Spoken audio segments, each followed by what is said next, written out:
అల్లం paste, 4 eggs, 3 ఎర్రగడ్డలు, 4 టమాటాలు, 2 పుదీనా, 1 కొత్తిమీర, 1 కరివేపాకు. ఇవన్నీ మిక్సీ కొట్టేసి మిక్సీ తప్పనిచ్చి మిక్సీ కొట్టేసి ఆ వాటర్ ఫ్రై ఆయిల్ వేసి కొంచెం సోప్ వేసుకొని తర్వాత పెట్టేసి ఇవన్నీ తర్వాతలో వేసి బాగా వేగాక ఎగ్స్ కొట్టి తర్వాతలో వేస్తే ఇందాక చెప్పాను కదండి ఐటమ్స్, అవన్నీ మిక్సీలో జార్లో వేసుకొని టమాటాలు ముక్కలు కూడా అన్ని మిక్సీలో వేసుకొని మిక్సీ బాండలు పెట్టుకొని ఆయిల్ వేసామండి. ఆయిల్ వేసాక కొంచెం ఆవాలు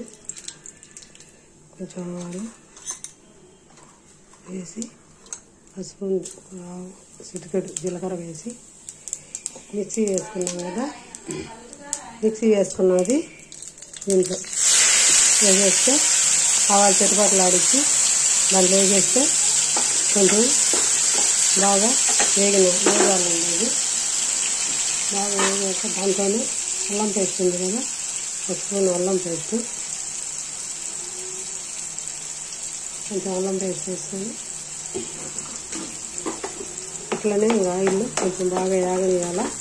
కరివేపాకు అవన్నీ వేసాం కదా, అవన్నీ ఏం కానరాకుండా అన్నీ నలిగిపోతాయి కాబట్టి పిల్లలు బాగా ఏమి ఎత్తేయకుండా తింటారు.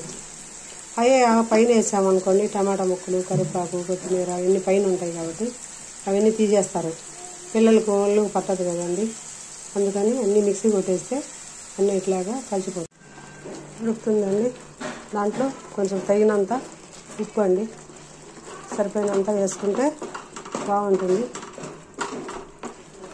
బాగా ఇట్లా ఉడకాలండి. ఒక 5 నిమిషాల పాటు బాగా సన్నమంట కింద బాగా ఇట్లా వేయించుకుంటే మసాలా టమాటా అన్నీ వేగిపోతుంది, బాగుంటుంది. పిల్లలు ఎగ్స్ తినాలంటే తినలేరు కదండి ఎట్లా ఉడకబెడితే, అందుకని వాళ్ళకి ఇట్లా రకరకాలుగా చేసి ఏమి ఐటమ్ కాని రాకుండా కొత్త కర్రీ లాగా ఉంటే బాగా కర్రీ వేసుకొని తినేస్తారండి సింపుల్గా. ఇంకేమీ అవసరం లేదండి. మసాలా, గరం మసాలా, కొబ్బరి అలాంటివన్నీ ఏమీ అవసరం లేదు. ఊరక ఇట్లా చేసుకుంటే మసాలా కూడా మనకు కూడా బాగుంటుంది. గ్యాస్ ట్రబుల్ ఏం కాకుండా, ఎక్కువ మసాలా లేకుండా, కొత్త టమాటా ఎర్రగడ్డలు అవే ఉంటాయి దీంట్లో.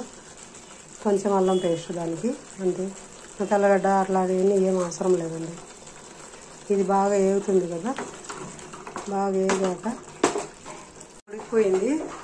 ఉడికితేనే మనకు కావాలంటే దీంట్లో కొన్ని సగం గ్లాసు వాటర్ వేసుకోవచ్చు.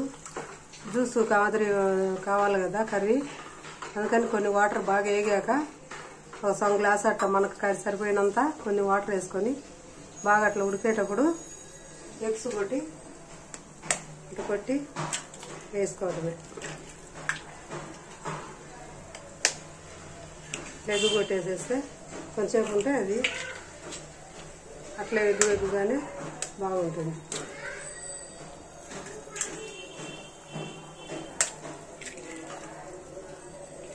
సన్న మంటన అట్లే ఉడికిపోతుంది. ఉడికాక బాగా ఉడుకుతుందండి. బాగా ఉడికేటప్పుడు మనకు అల్లం పేస్ట్ వేసాం కదా, ఎవరో కారం కావాలనుకుంటే కొంచెం లైట్గా వేసుకోవచ్చు. అట్లా ఉడికేటప్పుడు కొంచెం కారం, కొంచెం పసుపు ఇట్లా వేసుకోవచ్చు. వేసుకొని దీన్ని బాగా ఇట్లా కలుపుకొని ఎగ్గు లేకుండా అంతా దాంట్లోకి అట్లా కలిసిపోతుంది. కొంచెం ఆడాడ ఒక రవ్వ అట్లా కనిపిస్తూ ఉంటుంది. అది ఎగ్గు అనేది అనిపించదు కాదని పిల్లలకు పన్నీరు అట్లా అని చెప్పేయచ్చు, తినేస్తారు. అంతే అండి. వాటర్ ఉడికాక దించేసి తిని చూడండి. బాగా గట్టిపడింది, అంతా ఉడికిపోయింది, బాగుంది, అంతా దగ్గరికి వచ్చేసింది. అంతే అండి, అయిపోయింది. ఎగ్ చపాతీ లేక కానీ వేసుకొని రోటీ లేక వేసుకొని తినేయచ్చండి. అంతే, ఇంకా స్టవ్ ఆఫ్ చేస్తే సరిపోతుంది.